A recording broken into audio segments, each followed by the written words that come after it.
Hello everyone and welcome back. Now, over the past few lectures, we've been learning about planar dynamical systems. And in this lecture, I want to extend that discussion by talking about what's called index theory. Now, index theory is a topological property of vector fields. We are first going to start this lecture by introducing just the theory of indices, and then we are going to spend the second half of this lecture actually applying it to dynamical systems. We can see that it's a very powerful tool for example, ruling out the existence of closed orbits or limit cycles in your dynamical system. Now, in our case, we are going to be interested in closed curves. I'll call this C in the plane, okay? So this is in our XY plane. I am going to be interested in closed and simple curves. Now, closed means it gets back to where it started. It closes itself off. You have an inside and an outside. And simple means that it doesn't intersect itself. So no figure eights, for example. Okay, so it has to enclose just one big connected area. Now, what I would like to do is I would like to have associated to this a dynamical system. Okay, so remember this is Dynamical Systems lecture series, so of course somewhere I've got to have a dynamical system. And what I would like to do is imagine that this closed curve is superimposed over the vector field generated by this. So that means that for any point on my curve, I've got a vector associated to it, which is just given by x dot, y dot. Remember, we did this already in class. This is what a vector field actually tells us. It says that for any point, you have a tangent vector given by the dynamical system that's tangent to the flow of that dynamical system, right? So you can find all kinds of points on here, and you can just look at these vectors. Okay. So what I'm going to be interested in is what's called the index of this closed curve, and it's in relation to this vector field.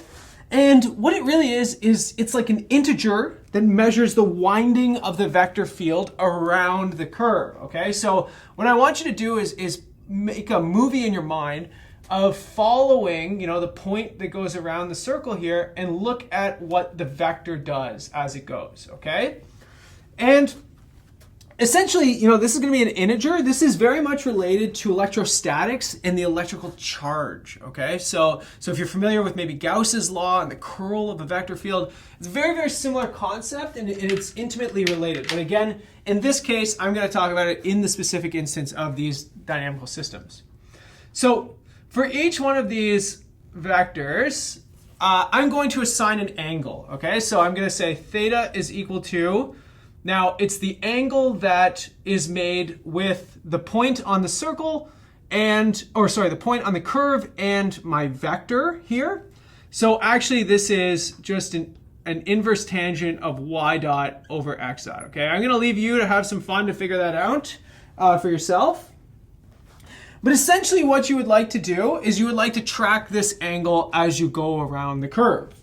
And in particular, what I'm going to do is I'm going to denote the index of the curve, I sub c.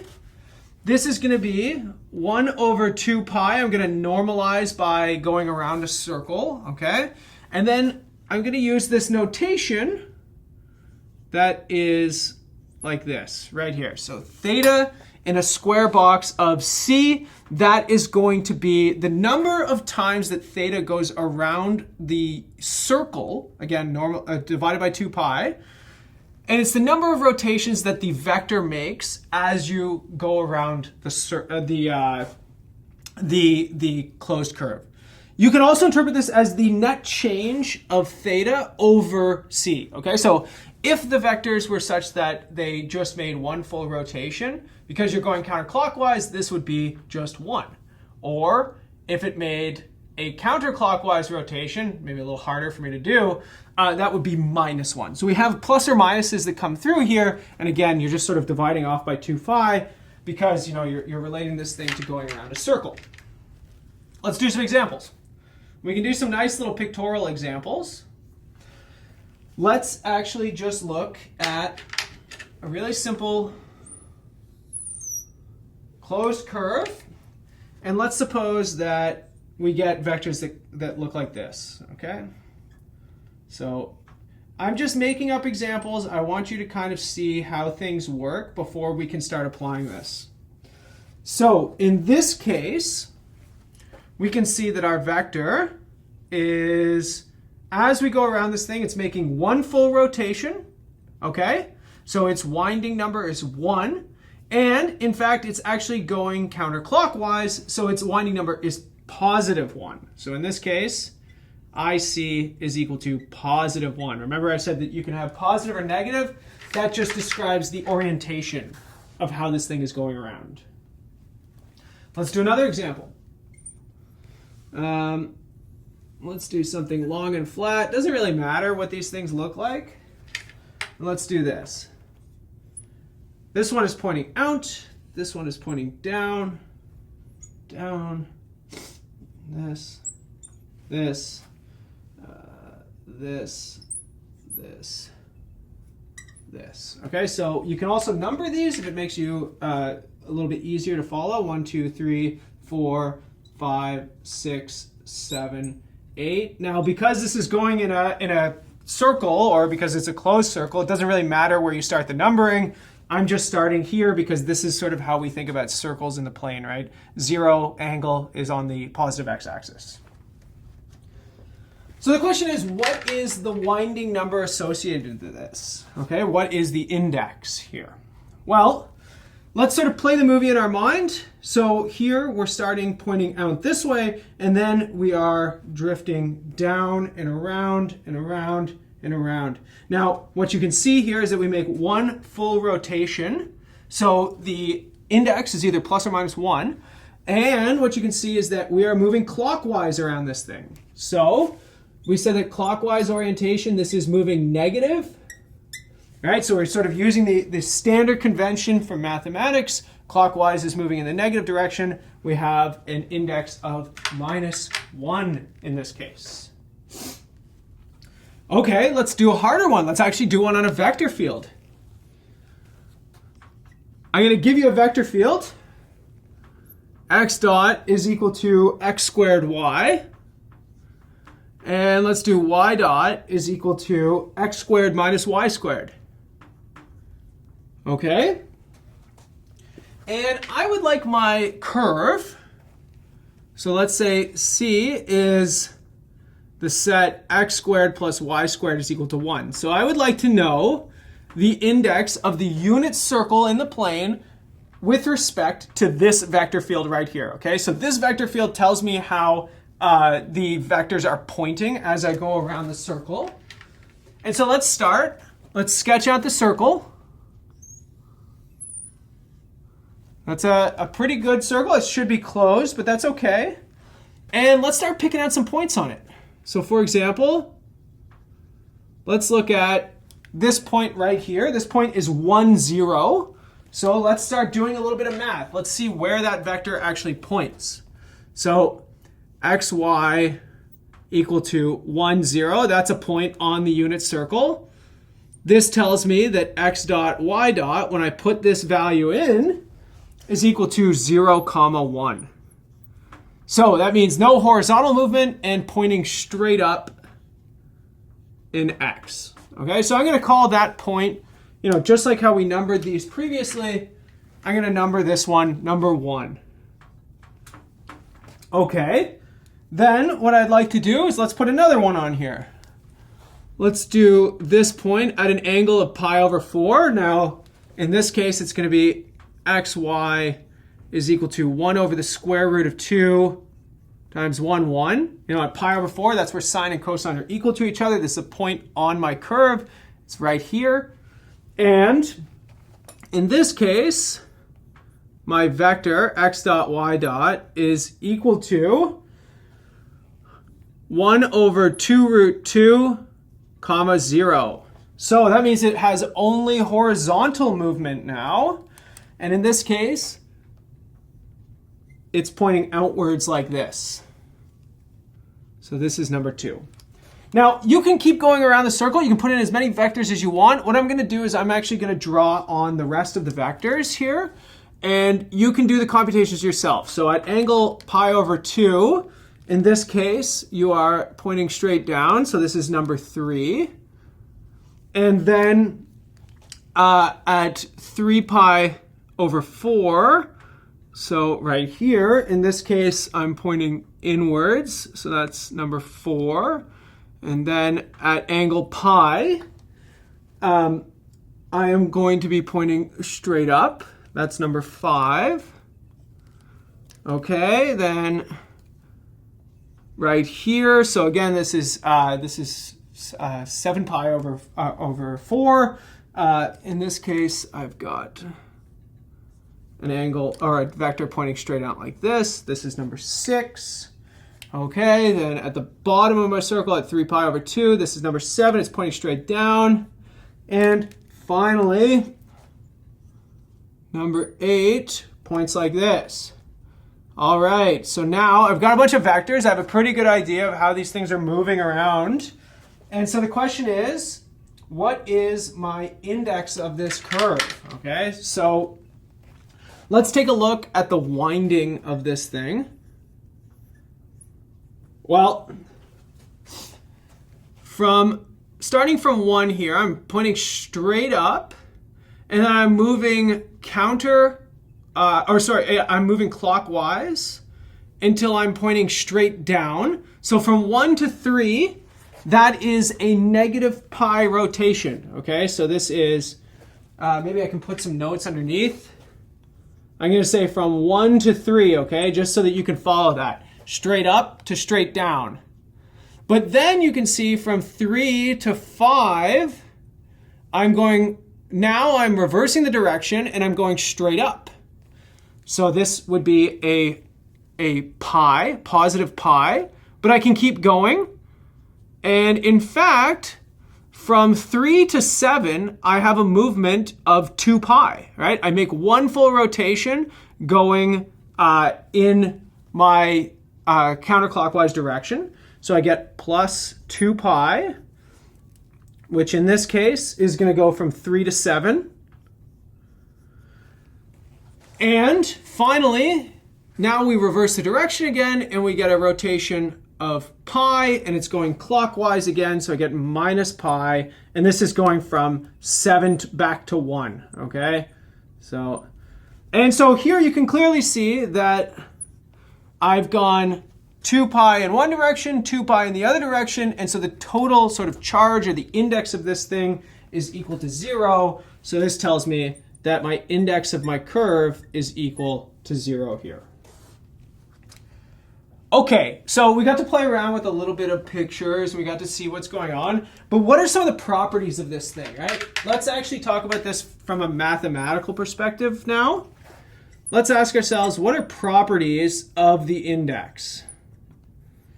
Okay, well, if I can deform one curve into another, so say C into, let's call it C prime for another curve, without passing through a fixed point. So without passing through a fixed point,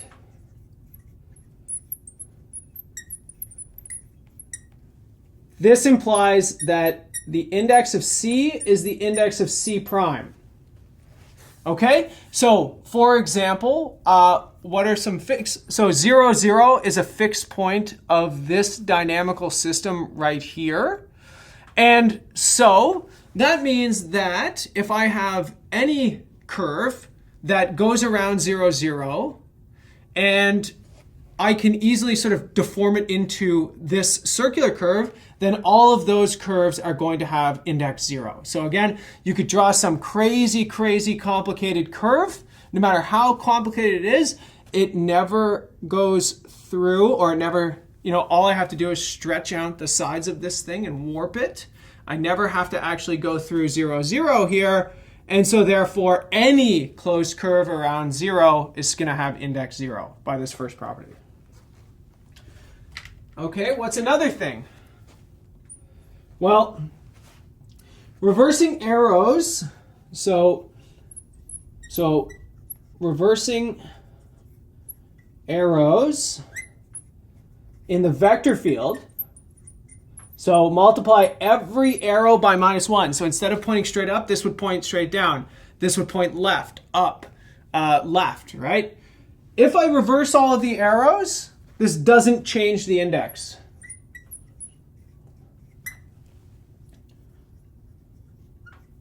So your question is, who cares about changing the arrows? Well, what changing the arrows does is it reverses the direction of time, right? So again, these are vector fields. There's a flow of time here. These are giving you tangent vectors of which way you're moving as time goes forward. So if time is going backwards, you just reverse that and you follow the arrow in the other direction.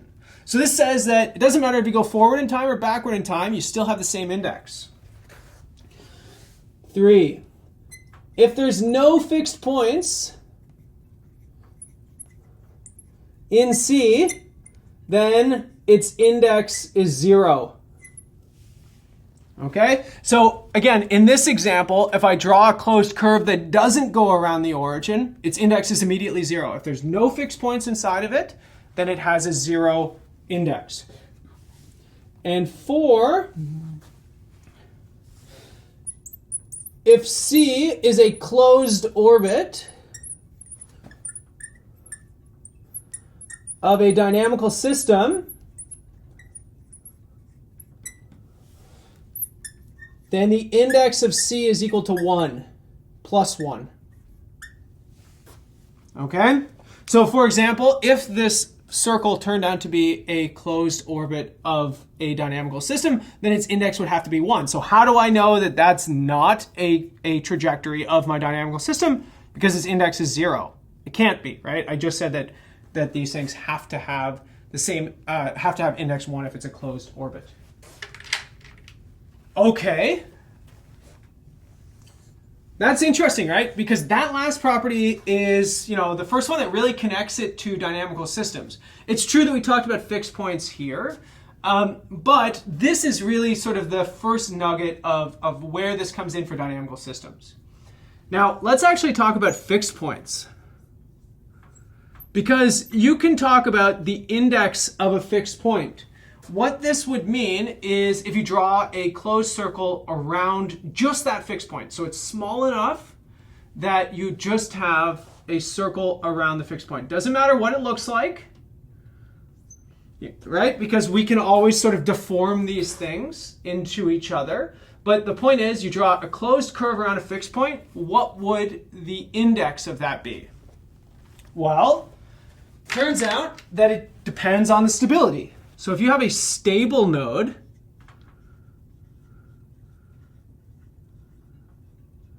okay, so if you have a stable node, that means that your linearization has 2 negative real eigenvalues.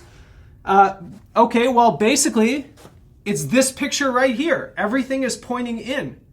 And in this case, the index is equal to 1. So I would say I equals plus 1. Now I've dropped the subscript of C because I'm talking about a fixed point now, okay? So it doesn't matter what the curve is from definition or from property 1. So I'm just going to say the index of the stable node is plus 1.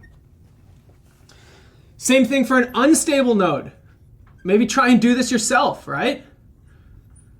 What would an unstable node look like? Well, I would reverse all the arrows. Everybody's moving outwards now. But I know that if I reverse the arrows, it doesn't change the index. So stable and unstable nodes both have an index of plus 1. Okay, what about a saddle? Well, a saddle turns out to look like this example right here. One direction going out, one direction going in, right? Remember, a saddle is characterized by having one positive eigenvalue and one negative eigenvalue. The negative eigenvalue is the direction coming in. The positive eigenvalue is the direction going out. So in this case, we can see that our index is equal to minus 1.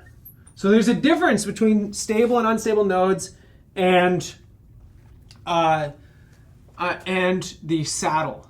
And in fact, actually, the saddle is the only one that stands out as being different. You can also do stable and unstable spirals. They turn out to have an index of positive 1. So really, it's the saddle that is the different one. It's the saddle that gives you an index of -1. And let me give you a fun little theorem to go with this. Okay, so my theorem here is that if a closed curve C surrounds, let's say, n greater than or equal to 1 fixed points, then the index of the closed curve is just the sum of the indices of each one of the fixed points. Okay? So in this case, all you need to do is figure out your curve C, how many fixed points lie inside of it. And then for every single one of those fixed points that lies inside of it, you compute the index. Again, it's either plus or minus 1. And you just sum those things up, and that will give you the index of your curve. And actually, we can get a corollary with this. There's a really nice corollary, and it has to do with closed orbits, right? It says that a closed orbit has to enclose a fixed point.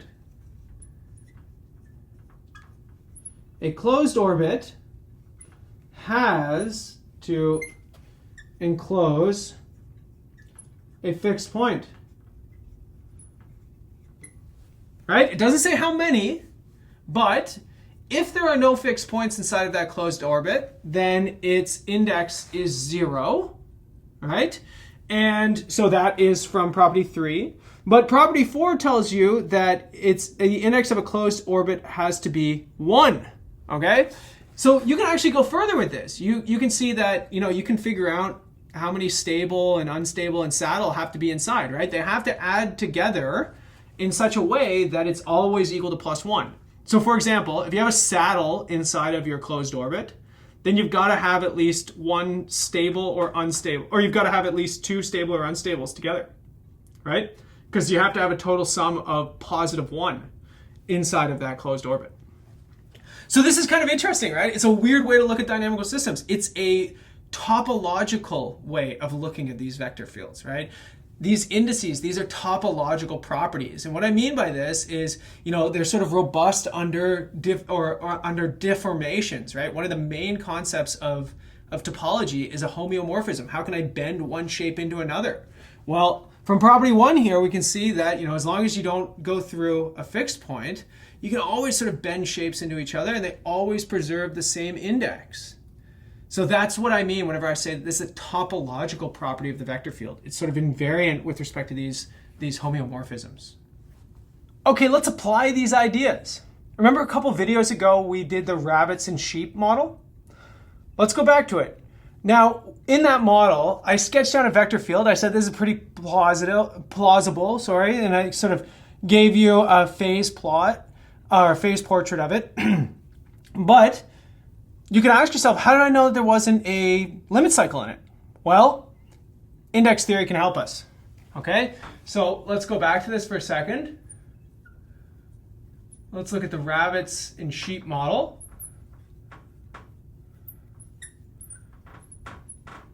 Okay, so what did we have? In our case, we had 4 fixed points. So let's sketch them out. We had extinction, which we saw was unstable. We saw that there was a persistence of, I believe in this case, rabbits. There was also a persistence of sheep. And then there was a coexistence state. Now, both of these were stable. And this one was a saddle. Okay, so let's try and use a process of elimination first of all. Let's first start by saying, well, maybe there was a fixed point that went around, a closed orbit that went around one of these fixed points. Okay, so maybe one of the ones on the axes. How do I rule that out? Okay, so let's say this would be C1. Well, this was stable, so its index was actually 1. So this could be possible, right? We already saw that the index of a closed orbit would be 1. So if it enclosed one of these stable points, okay, that could potentially work. So what's the problem here? Well, go back and look at the actual vector field that you plotted out there. What you saw was that you cannot cross the axes in this case, okay? So cannot cross the axes. That is, you can run into them, but then you're stuck on them. There is no way of crossing these axes. And that means that if you're going to have a closed orbit that goes around one of these two fixed points, you have to cross one of the axes. So this is not possible. So you cannot have a fixed point that just goes around one of these or one of these 3 points, okay? Similarly, you couldn't have a closed orbit that goes around multiple of them, right? Because you cannot have a closed orbit that goes around any one of these because it would have to cross the axis. So that's good, okay? That tells us that if there is a closed orbit, it's inside this first quadrant, okay? So then the next question is, what if I just had a closed orbit somewhere up here? You know, just somewhere out in space. Well, in this case, it doesn't enclose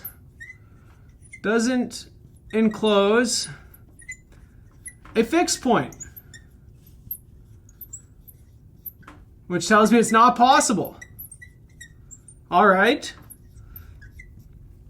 So the only other place that I could possibly have a limit cycle or a closed orbit in my dynamical system would be around the saddle point. So let's call this C3. C3. This would be around the saddle. But remember, the saddle has index -1. And the total index of a curve that surrounds a fixed point has to be equal to the sum of the indices of the fixed points inside of it. So that means that the index of any curve that goes around the saddle has to have index -1. But a closed curve for a dynamical system has to have index +1. So that tells me that I can never have a limit cycle that just goes around this saddle. So this is also not possible. And as it turns out, that's all of the cases, right? C1 tells me that I can't go around any one of these orbits in particular because I just can't cross the axes. So if I can't cross the axes, that means I'm stuck up in the first quadrant. I either just go around the saddle or go around nothing, which are both not possible. So even though I didn't go into it whenever I gave you the rabbits and sheep model, it turns out that there are no closed orbits. What I gave you is the true phase plane there. Let's do one more quick example just to have some fun here. Let's show that this dynamical system, x e to the -x y dot is equal to 1 plus x plus y squared. Okay, very simple looking dynamical system. I want to show that this thing has no closed orbits. How can I do that? Well, let's work through the chain here. If I have a closed orbit, it has to go around a fixed point. So, are there any fixed points here? Well, the only way to set x dot to 0 is for x to be 0. That tells me that 1 plus y squared has to be 0. That's not possible. So this thing has no fixed points. And if it has no fixed points, there's nothing for a closed orbit to enclose. So no closed orbits. So this is beautiful, right? This is exactly what index theory can do for you. Index theory can help you to rule out the existence of closed orbits. It helps you to get better sketches, okay? Now, when we come back in the next video, we're going to start talking about closed orbits. And we're going to talk about when they exist, when they don't exist, how you can find them, And then we're going to sort of really build up our game of sketching out phase planes, because that means that we'll be able to sketch out more complex phase planes that might involve a closed orbit. For now, we've got index theory to help us sort of rule them out and make sure that we're actually doing things correctly. So I'll see you in the next video, everybody.